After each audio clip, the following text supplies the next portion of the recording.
Hello guys, what's going on? This is Ranting Gamer and this is my review of Naruto chapter 629. So, the chapter basically starts with the aftermath of the Jubi's attack, meaning that we see a lot of dust everywhere, a lot of smoke, and even though we see many Shinobi Alliance members being down, they are protected by Naruto and his chakra once again. So it seems that they are not hurt, at least not very badly. The problem from all that is that Naruto, he is finally spent, he's finally out of energy, he doesn't have any juice left in him anymore, so he cannot do any attacks, and his chakra, it evaporates from every single Shinobi member.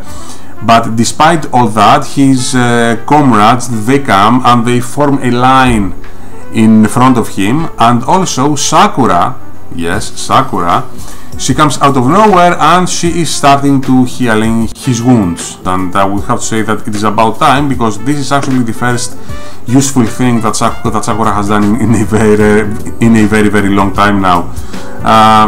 Anyway, and some other thing that piqued my interest, it is that the Jubi sees Naruto, and it sees the faces of all the tailed beasts, and it also sees the form of the Sage of the Six Paths, because if you look at that page, that form with the pair of the Rinnegan eyes that you see, it is actually the form of the Sage of the Six Paths. And if you remember, in a much older chapter where Naruto had first gotten the powers of the Kyuubi, Yamato, he actually commented back then that Naruto looked like the Sage of the Six Paths.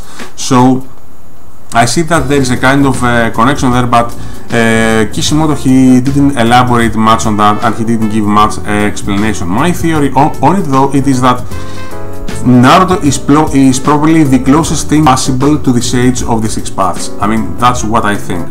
Anyway, moving away from that scenery, we go back to Obito and Kakashi, who have been teleported to the dimension where the Kamui is taking them, and Kakashi makes an effort with his Raikiri to kill Obito, but of course, because he still thinks that Obito is his friend, because he values his friendship with him, he stops his attack in the very last moment.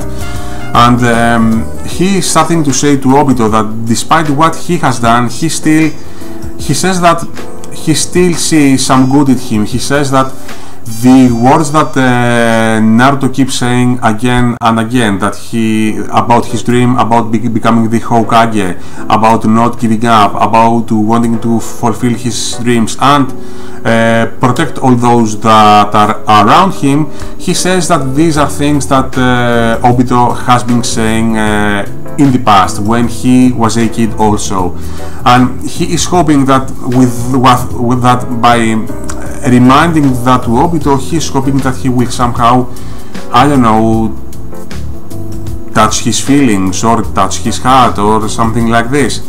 But Obito is laughing at all that, and he is saying that he is trying to discourage Naruto so much, exactly because he does understand him, and because he believes that it is useless to believe in such things in the world that they live in.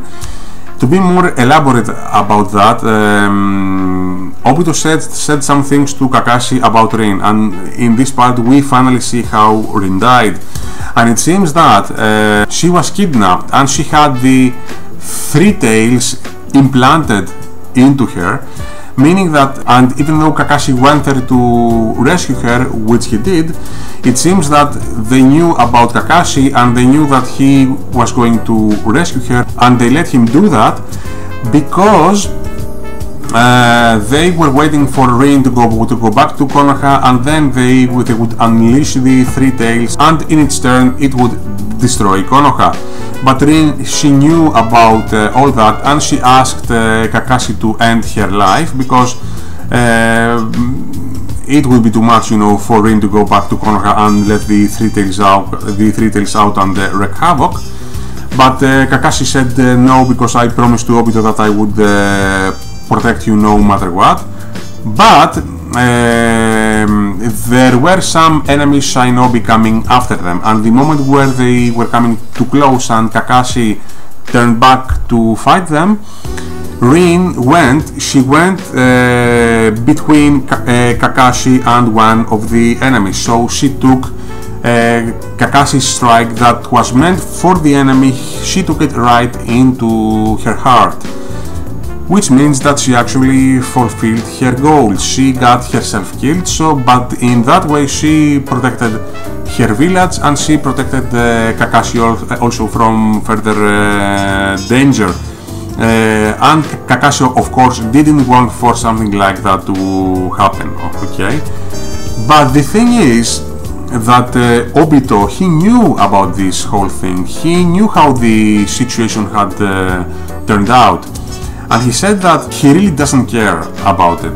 The only thing that he cares about it is that the whole world, the whole shinobi world that has gone bad after all these years, and he really doesn't accept that, and he doesn't accept a world without Rin in it, from what it seems at least.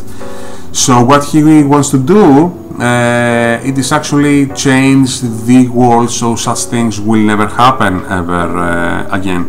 In my opinion, to make a long story short, complete denial of the world that he lives in, and this is why he wants to change it with the infinite Tsukiyomi of Madara. And he says that he doesn't care about Rin being dead, because if Rin is dead, then Rin doesn't exist anymore, so it really doesn't matter. So in my opinion, what he wants to do is make a world once again where Rin actually exists. The main thing is that Obito is in complete denial of the world where he lives in, and he wants to change it no matter what. And that is his main goal, and it is not about revenge for Kakashi for killing Rin, even if he didn't intend to kill her. And as he's saying these words, he moves himself into the Raikiri of Kakashi, and he stabs the Raikiri into his heart. And even though Kakashi is trying in the last minute to change his mind and saying that, you know, Obito, I still believe that there is some good into your heart, the scenery then changes, and we see Obito with this big hole in his chest and saying to Kakashi that what heart? I have no heart, I have no feelings, and I feel no pain anymore. What heart? And the chapter ends there. And with the chapter ending there and seeing that picture of Obito with a hole in his heart, we see that this is something that it goes both ways, because he doesn't feel any pain in his soul and in his heart, but he doesn't seem that he feels any pain physically either. I don't know what this is going to mean for the next chapter. In my opinion, it may mean that Obito might die from that wound, but it might also mean that he really doesn't feel any pain anymore, no matter what wound he may get on him. But anyway, he looks like a fucking zombie, so it looks very, very weird to me. Anyway, my thoughts about this chapter: it was a very good chapter in my opinion, mainly because we are getting many answers about many things. I wanted to get the answer about how Rin died for a very long time now. I was satisfied by the explanation, I actually liked it, but I really didn't expect Obito to have such a cold-hearted reaction to this whole thing. I don't know if his reaction will change in the next chapter as his battle with Kakashi goes on, but in my opinion I expected to see some more emotion from Obito, and seeing that he was so cold-hearted, especially when it comes to the events about Rin, because he loved Rin with his whole heart. It was, I don't know, I really didn't expect Obito to be so cruel and cold. Of course, in the next chapter maybe that will change. But anyway, yeah, it was a good explanation about how Rin died. Now, as for the rest of the stuff, I guess we will have to wait until the next chapter and see how will the Shinobi Alliance fare against the Jubi and Madara, who seems damn right unbeatable at this moment. And we will see what will Naruto do next after he gets his treatment from Sakura. But the other thing that I am really expecting to see, it is Sasuke, Orochimaru and the other Kages coming into the fray and finally fighting alongside Naruto and all the others. And I'm really expecting to see great things with that evolution of the events. But yeah, so yeah, it was a decent chapter, very good. I expected Obito to react a little bit better, not that much colder, because if you remember from the past chapters when Madara had him under his wing and he was healing his body little by little, all that Obito could think were his friends and Rin and nothing else. So I don't think that he's really as cold-hearted as he looks. I think that something will touch him in the later chapters, although I'm not completely sure. But anyway, yeah, good chapter, go watch it, it will give answers to a lot of your questions. So, this was Ilias, the Ranting Greek Gamer. Thank you very much for your support and for watching this review once again. I will see you later, guys. Have a nice evening. Bye bye.